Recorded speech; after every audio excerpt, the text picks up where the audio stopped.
La 17. Il s'agit d'accorder une servitude de tréfonds sur une parcelle communale, donc à un citoyen qui habite avenue François Mitterrand, pour qu'il puisse se raccorder à ce qu'il doit faire. Qui est pour? Qui est contre? Qui s'abstient? Adopté. La 18. Alors, la Bonjour Monique. Oui, pardon. La 18, pour rappeler son cadre, une réforme de la fiscalité de l'aménagement est intervenue le 1er mars 2012. Et nous avions donc, à la demande donc, de l'État, délibéré le 25 octobre 2011 pour justement prendre en compte cette réforme. Cette réforme, globalement, remplaçait l'ancienne taxe locale d'équipement par une taxe dite d'aménagement et qui regroupait en fait l'ensemble de la fiscalité donc liée à l'aménagement.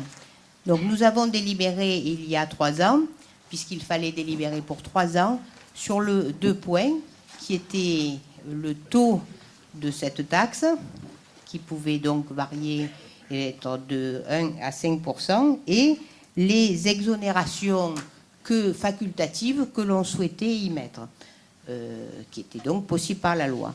Donc au jour d'aujourd'hui, on doit redélibérer pour un an qui sera une année reconductible si nous n'avons pas de modifications jusqu'à ce qu'il y ait des modifications souhaitées dans ces 2 domaines. Donc c'est donc là, ce qui est proposé, c'est de reconduire ce que nous avions déjà, un taux de 5%. Bien sûr, les exonérations de droits comme les locaux liés au service public ou d'utilité publique et les locaux qui, je dirais, les logements sociaux type PLAI. Et nous reconduisons, donc ça c'est de droit, et par contre nous reconduisons les exonérations facultatives que nous avions choisies, et en particulier celles concernant les logements sociaux qui en fait sont liés à des prêts locatifs sociaux, des PLS, qui sont une grande partie de ceux qui correspondent à la population à d'autres populations. Ça ne veut pas dire qu'on ne fait pas des autres, mais il y a quand même une forte... voilà.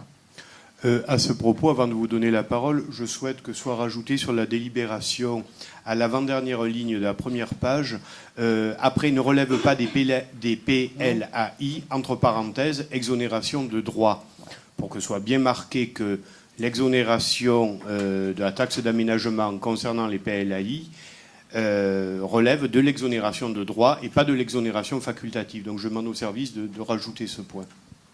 Des questions, des remarques? Oui, Madame Battini. Oui, en clair, alors, donc, ça n'augmente pas. Pour les Pénois, ça n'augmente pas.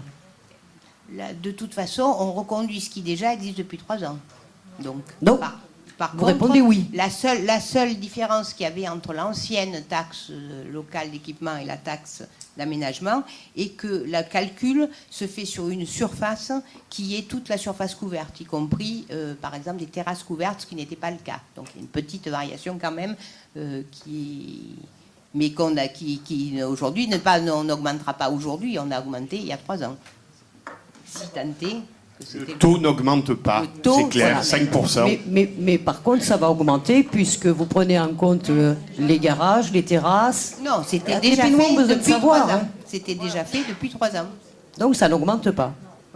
C'est exactement le même C'est dispositif. une reconduction, c'est une reconduction, hein, très clairement, ça n'augmente pas. Nous avons choisi ce taux de 5% parce que voilà, mais ça n'augmente pas.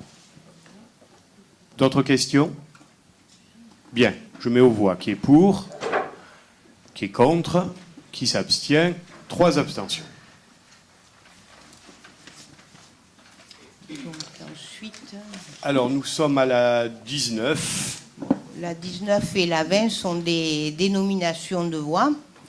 Donc j'avais dit la dernière fois que bon, c'est un peu récurrent pour arriver à nommer toutes les voies et les petits morceaux qui restent non nommés, les voies de lotissement ou autres. Donc il y en a une qui concerne le lotissement des Grands Pins.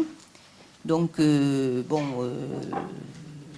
pouvons faire connaissance éventuellement donc, avec des poètes provençaux qu'on pratique peut-être pas tellement si on ne parle pas provençal, n'est-ce pas, qui ont été choisis donc pour les 2 petits morceaux de voies qui concernent le lotissement des Grands Pins.